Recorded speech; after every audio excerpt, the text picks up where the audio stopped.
आज आपल्याला उपीट करायचं आहे आणि उपीट करण्यासाठी इथे मी रवा घेतलेला आहे आणि रवा छानपैकी चाळून निवडून घेतलेला आहे। कढई छान गरम झाली आहे। आता यामध्ये आपण हा रवा छानपैकी भाजून घेऊया। यामध्ये मी तेल टाकणार नाहीये लगेच।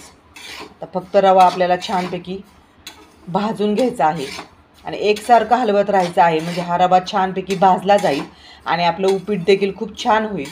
तर आता रवा छानपैकी भाजून घेऊया। तर पाहू शकता आपला रवा देखील छानपैकी भाजला गेला आहे। तर हा रवा आपण काढून घेऊया। ताटामध्ये आपण काढून घेऊया। आता कढईमध्ये आपण तेल टाकूया।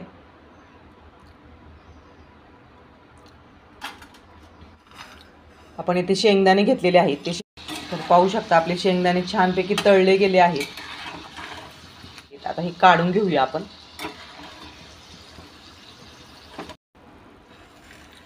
आता शेंगदाणे छानपैकी तळले आहेत। आता मोहरी टाकूया आपण, जिरी छानपैकी फोडणी केली आहे, मस्तपैकी खमंग अशी झाली आहे।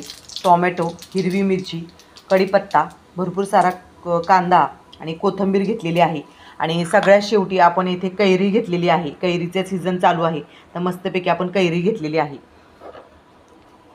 आता मस्तपैकी फोडणी झालेली आहे। हिरवी मिरची टाकूया,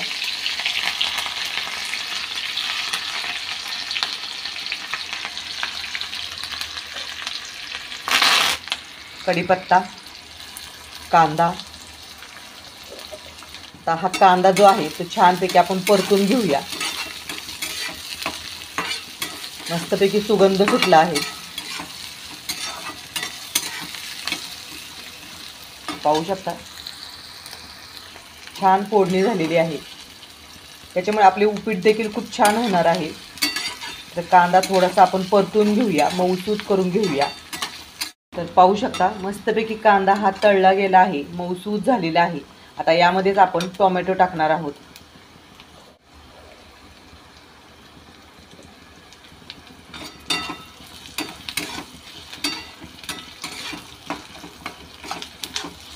टोमॅटो आपण थोडासा परतून घेऊया। आता यामध्ये आपण तळलेले जे शेंगदाणे आहेत ते टाकून घेऊया आणि यामध्ये मी हळदीचा वापर करणार नाहीये। तर पाहू शकता मस्तपैकी खमंग फोडणी आणि शेंगदाणे टाकून खूप छान दिसत आहे। आता यामध्ये आपण हा जो रवा आहे भाजलेला तो टाकून घेऊया। तर रवा आपण छानपैकी परतून घेऊया।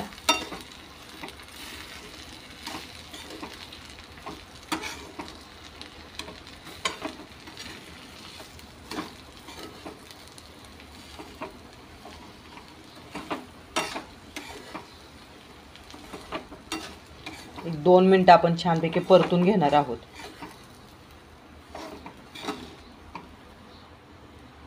तर पाहू शकता मस्तपैकी परतला गेला आहे।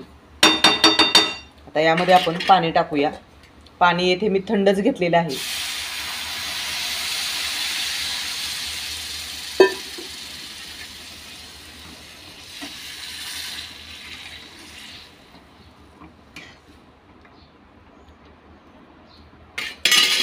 आता यामध्ये आपण पटकन लगेच मीठ टाकायचं आहे, म्हणजे ते मीठ सगळीकडे व्यवस्थित लागेल। नाहीतर कुठंतरी लागणार नाही, कुठंतरी लागेल असं मीठ खाताना जाणवेल आपल्याला। मीठ जर पाण्यामध्येच टाकलं व्यवस्थित तर छानपैकी सगळीकडे लागलं जातं। पाहू शकता मस्तपैकी आता आपण थोडंसं मिक्स करून घेऊया।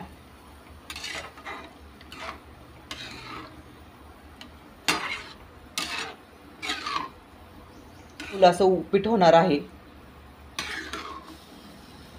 आता आपण छानपैकी मिक्स करून घेतलेलं आहे।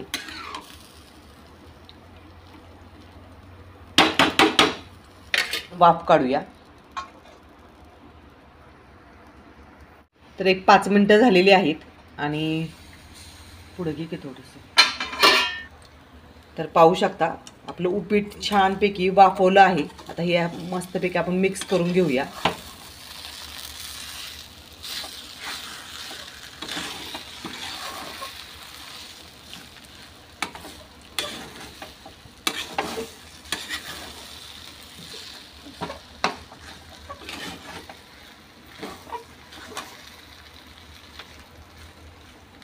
शकता मस्तपैकी आपलं उपीट इथे वाफवलं गेलं आहे. अजून 1 मिनिट आपण असंच ठेवणार आहोत.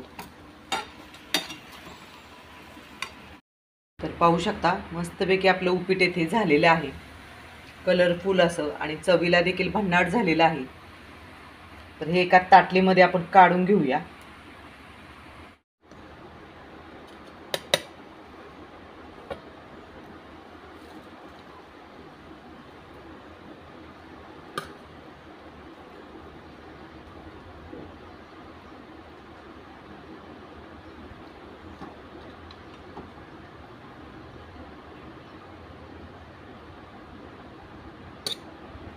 तर पाहू शकता मस्तपैकी आपलं उपीट येथे झालेलं आहे. आता वरून आपण थोडीशी कोथिंबीर घालूया.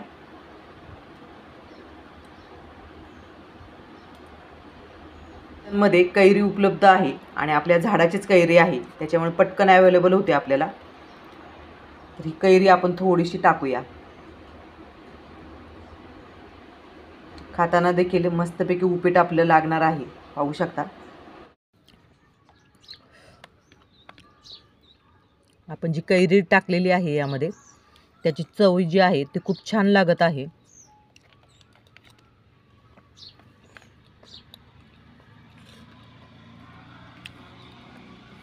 एकच नंबर. आणि जी कैरी टाकली आहे त्याची चव खूप छान लागत आहे यामध्ये. तर तुम्ही नक्कीच असं कैरीच्या सीझनमध्ये कैरी टाकून उपीट नक्कीच करून पहा आणि या उपीट खायला.